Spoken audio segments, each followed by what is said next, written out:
ሊቃናተ ነድ ዘሰማያዊት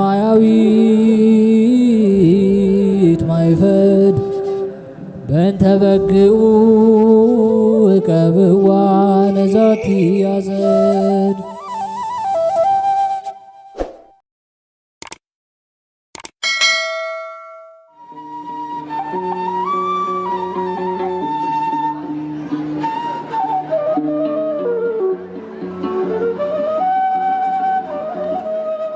በስመ አብ ወወልድ ወመንፈስ ቅዱስ አሐዱ አምላክ አሜን።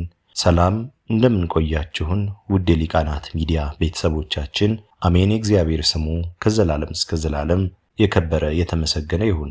በዛሬው ቪዲዮ ይዘንላችሁ የምንቀርበው ሚያዝያ 20 የሚነበብ ስንክሳር ሲሆን ለዚህ ቻናል አዲስ የሆናችሁ እህት ወንድሞቻችን ቻናሉን ሰብስክራይብ በማድረግ እንዲሁም ሐሳብ አስተያየታችሁንም ኮሜንት ላይ በመጻፍ ቤተሰብ እንድትሆኑና እኛንም እንድታበረታቱን በእግዚአብሔር ስም እንጠይቃለን።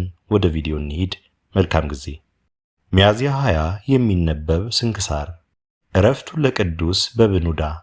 ሚያዝያ 20 በዚች ቀን ደንደራ ከሚባል አገር ደግሞ ኤልበደራ ከሚባል አገር ቅዱስ በብኑዳ በሰማዕትነት አረፈ። ይህም ቅዱስ ለብቻው የሚኖር እውነተኛ ተጋዳይ ነው።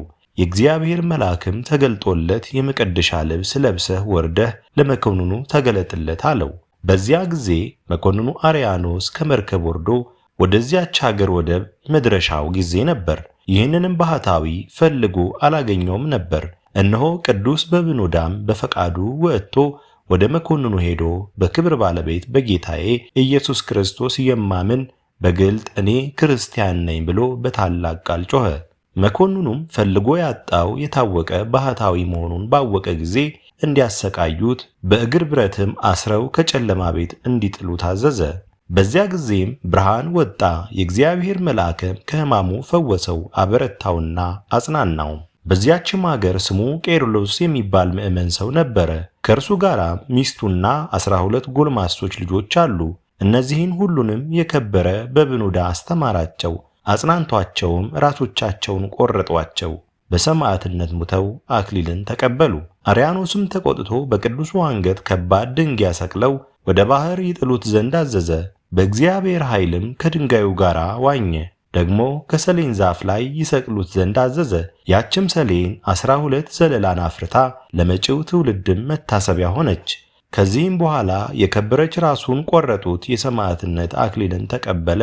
በረከቱም ከእኛ ጋር ለዘላለሙ ትኖር አሜን። አስጀምሮ ላስፈጸመን ለልዑል እግዚአብሔር ክብር ምስጋና ይሁን መቼም መች ለዘላለሙ አሜን። ውድ የሊቃናት ሚዲያ ቤተሰቦቻችን ሚያዝያ 20 የሚነበብ ስንክሳር ወደ እናንተ አቀረብን። ይህን ይመስል ነበር። በቀጣይ በአዲስ ክፍል እስከምንገናኝ ድረስ እግዚአብሔር ቸር ያቆየን። መልካም ጊዜ